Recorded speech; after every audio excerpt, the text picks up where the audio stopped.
Hello, my name is Chloe, welcome to my channel. Today I'm sharing what I'm going to be reading for the Mixtape Readathon Cabin Edition.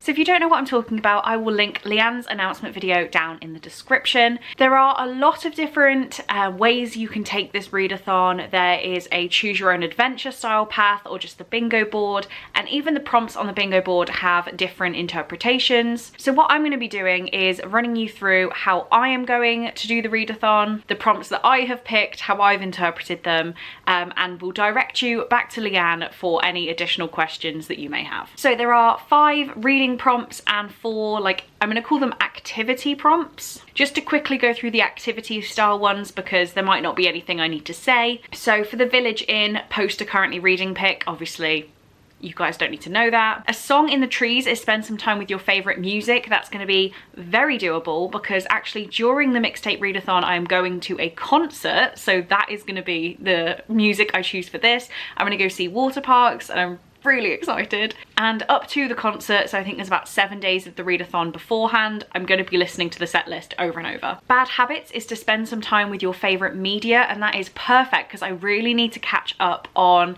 the ghost hunting YouTube videos I'm really into. So Sam and Colby and Project Fear, I need to catch up on. I've been putting them off because I'm like, I have other things to watch. But I'm going to catch up on my favourite spooky YouTube. And then cobwebs is do an activity that blows away the cobwebs for you. And I have 2 ideas. One of which is to have a bit of a wardrobe clean out and post some clothes on Vinted that I don't want anymore. That always makes me feel like refreshed. But also linked to that, I am going to the US exactly a month after the readathon starts. So by the time we get to the end of the readathon, I'm going to be very close to wanting to pack. So I think a cobweb clearing activity for me is getting excited for my trip and starting to work out what outfits I'm taking and what I need to remember to pack. So making a proper packing list. Both of those are clearing the cobwebs related to me. So the reading prompts, and these have got to be good because one of these, I'm going to that concert alone, so I will be stood reading my book. I've just shown one, but it's fine. Reading my book while I wait to get into the concert. So I've got to choose a good one for that. And yes, I am going to do that. This is a whole different thing. I thought that would be embarrassing, but then I was also like, is it not already embarrassing that I'm going by myself? I may as well read my book while I wait. So the first reading prompt and the challenge that I've picked to go with it is Lost in the Forest. Read a book with creepy trees on the cover. So the one I have gone for is Rules for Vanishing by Kate Alice Marshall. I have heard a lot about this book and I got it when it was relatively hyped. I can't remember who was hyping it up, and I've had it just for a long time. So this says, once a year, a road appears in the woods at midnight and the ghost of Lucy Gallows beckons, inviting those who are brave enough to play her game. If you win, you escape with your life. But if you lose... ... It's almost a year since Becca went missing. Everyone else has given up searching for her, but her sister Sarah knows she disappeared while looking for Lucy Gallows. Determined to find her, Sarah and her closest friends enter the woods, but something more sinister than ghosts lurks on the road and not everyone will survive.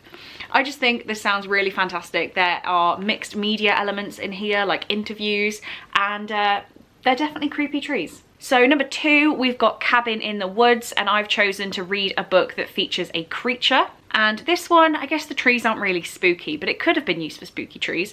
I've gone for Near the Bone by Christina Henry. So I actually just Googled books with creatures and I was really struggling to find things. But this one says creature on the back, so we're going with it. Mattie can't remember a time before she and William lived alone on a mountain together. She must never make him upset. But when Mattie discovers the mutilated body of a fox in the woods, she realises that they're not alone after all. There's something in the woods that wasn't there before, something that makes strange cries in the night, something with sharp teeth and claws. When 3 strangers appear on the mountaintop looking for the creature in the woods, Mattie knows their presence will anger William. Terrible, terrible things happen when William is angry. So I think I see where this book is going. I don't know anything about the storyline. I'm not sure whether a creature actually exists or we'll just go with that. But seeing as it says creature on the back, it's creature vibed, I'm saying this counts. Next up is Inclement Weather, and I've gone for Read a Rainy Day Book. So that's this one. I couldn't remember what order they go in. I'm going to be reading An Offer from a Gentleman, which is book 3 of the Bridgerton series, well, I can't speak today, by Julia Quinn. Originally I had this book on my TBR for November because of the series coming out in December. That is not happening anymore. So apologies for the misinformation and the dislikes that have happened probably because of it on my TBR video. Was not aware it was postponed, but I'm still going to read them this month. This one is about Sophie Beckett, who never dreamed she would sneak into Lady Bridgerton's famed masquerade ball, or that Prince Charming would be waiting there for her. Though the daughter of an earl, Sophie has been relegated to the role of servant by her disdainful stepmother. But that night, spinning in the strong arms of the debonair and devastatingly handsome Benedict Bridgerton, she felt like royalty, yet she knows all enchantments must end. I love the Bridgerton books. They definitely have a rainy day feel to me. Saying that, I read the second one in that little heat wave we had over here in, what, May? But rainy day vibes from a Regency romance. Next up, Winter Fuel, and I've gone for read a book that makes you feel warm inside, and I've gone for, I can't even speak. What is wrong? Confess by Colleen Hoover. I decided that Colleen Hoover was the right way to go with this. I put these off for what occasion, I don't know. I feel like it's the sort of book that's just going to make me feel really happy that I'm reading it and just enjoy the moment. There is an art-based mixed media element in this, I'm not really sure. So what is it about? Auburn Reed has lost everything important to her. In her fight to rebuild her shattered life, she has her goals in sight and there is no room for mistakes.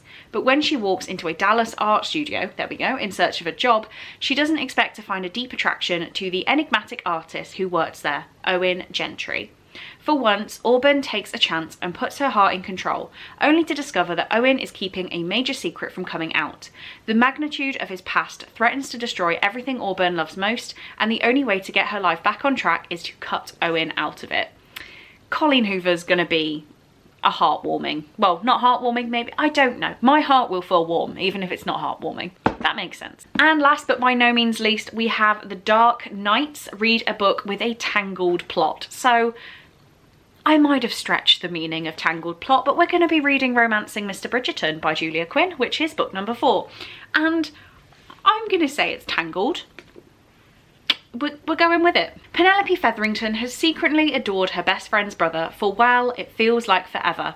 After half a lifetime of watching Colin from afar, she thinks she knows everything about him, until she stumbles across his deepest secret and fears she doesn't know him at all. Tangled, right? Colin Bridgerton is tired of being thought of as nothing but an empty-headed charmer, tired of the notorious gossip columnist Lady Whistledown, who can't seem to publish an edition without mentioning him. But when Colin returns to London from a trip abroad, he discovers nothing in his life is quite the same, especially Penelope Featherington. The girl who was always simply there is suddenly the girl haunting his dreams.